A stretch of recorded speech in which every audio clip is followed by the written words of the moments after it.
Hi everybody, so my name is Swati Bonesley and I'm going to be talking to you guys about The Dark Knight. This film was released on July 18, 2008. What a great day that was for the movie industry. Director Christopher Nolan outdid himself with this sequel to 2005's Batman Begins, incorporating action, crime, drama, and a touch of romance. This thrilling movie is a must-see for superhero fans, DC comic book lovers, and the young adult audience of today. Screenwriters Jonathan Nolan, Christopher Nolan, David S. Goyer, and Bob Kane make the characters come alive, and even the film itself is living and breathing thanks to the music score composed by the amazing Hans Zimmer and James Newton Howard.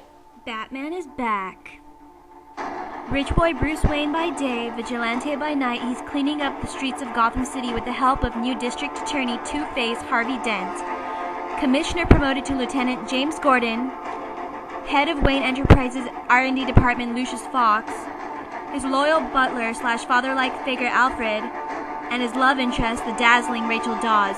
However, things turn ugly when a sadistic criminal by the name of Joker shows up. To them, you're just a freak. Like me. They need you right now. But when they don't, they'll cast you out. Like a leper. See, their morals, their code. It's a bad joke. Dropped at the first sign of trouble. They're only as good as the world allows them to be. I'll show you. When the chips are down, these civilized people, they'll eat each other. See, I'm not a monster. They're schemers. Schemers trying to control their little worlds. I'm not a schemer. I try to show the schemers how pathetic their attempts to control things really are. Introduce a little anarchy. Upset the established order, and everything becomes chaos. I'm an agent of chaos. Oh, and you know the thing about chaos? It's fear. Wow, so the Joker's messed up. Crazy. But does he have a point? What I love most about this movie is that it makes me think about my morals and my beliefs. I mean, are people innately good inside? What differentiates us from savage animals? The Joker believes that rules do, but do we need rules to keep and establish order? Well, let me show you guys a scene in which the Joker tries to prove his point about the ugliness of society, and then let me get your feedback. Tonight you're all going to be a part of a social experiment. I'm ready right now to blow you all sky high. If anyone attempts to get off their boat, you all die. Each of you has a remote to blow up the other boat. At midnight, I blow you all up. If, however, one of you presses the button, I'll let that boat live. No one wants to get their hands dirty. Fine. I'll do it. Those men on that boat, they made their choices. They chose to murder and steal. Doesn't make any sense for us to have to die too.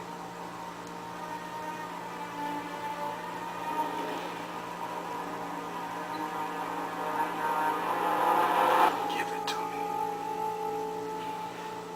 You can tell them I took it by force. Give it to me, and I'll do what you should have did 10 minutes ago.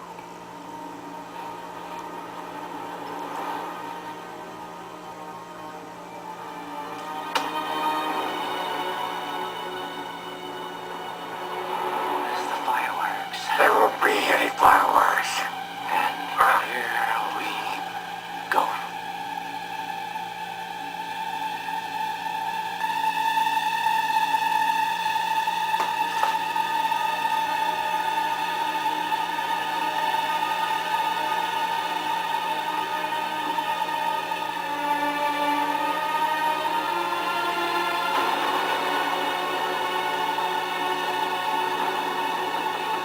Hey guys, so I'm back, and I have to say that this scene was pretty intense. I guess that people aren't so bad, but don't take my word for it. Let's ask the Dark Knight's audience about their reaction to the scene and how it rocked their world. So The Joker talks in like a soft, informative, calm voice, and it makes you believe that what he's saying is very convincing. He states just what he believes are like the facts of life, and he forms his arguments based off the people that he's trying to convince, which makes you believe that he truly is like speaking from his heart. And this makes me feel like I was like shocked when at the boat scene, because I was starting to believe what he was saying was true, but then the outcome of the boat scene really turned my belief about what he said. Okay, so this is a very tricky situation. I guess the Joker wanted to see the situation in where he assumed basically that people have bad morals and that one person is going to pull the switch anyways. This makes me feel very conflicted because like if I was in that situation, what would I do? I don't know. It's hard to decide because like is it good to kill 150 people and save 150 people, or is it good to just kill everybody and not kill everybody but let everyone die equally? So. Okay, so the Joker was talking about how society basically is evil if you take away all our rules, like how people say utopias can't really exist because of the nature of mankind. And it almost sounds cliche to me because everyone's always saying that, like, oh, kids these days, they're all a bunch of, like, dirty, no good, whatever. Like, we're not all bad kids. And so that's why when it got to the boat scene and, like, the prison boat and the civilian boat, neither of them pushed it. It was like, take that, Joker. Society, like our generation, still has a heart. We still have a moral conscience. Like, we know the difference between right and wrong, even if you don't. Well, that was pretty insightful. Let's recap. Heath Ledger's performance was so convincing that the Joker seemed to sell his beliefs, but at the boat scene, even he was caught off guard when the civilians of Gotham City and the scum of the society refused to selfishly save their own lives at the expense of the lives on the other boat. This caused some to feel conflicted, some to feel hopeful, warm and fuzzy inside, but regardless, it caused everybody to think about and reflect upon their values. Today's young adults seem to be so absorbed with themselves. They have their iPods in their ears and they're always downloading apps for their iPhone.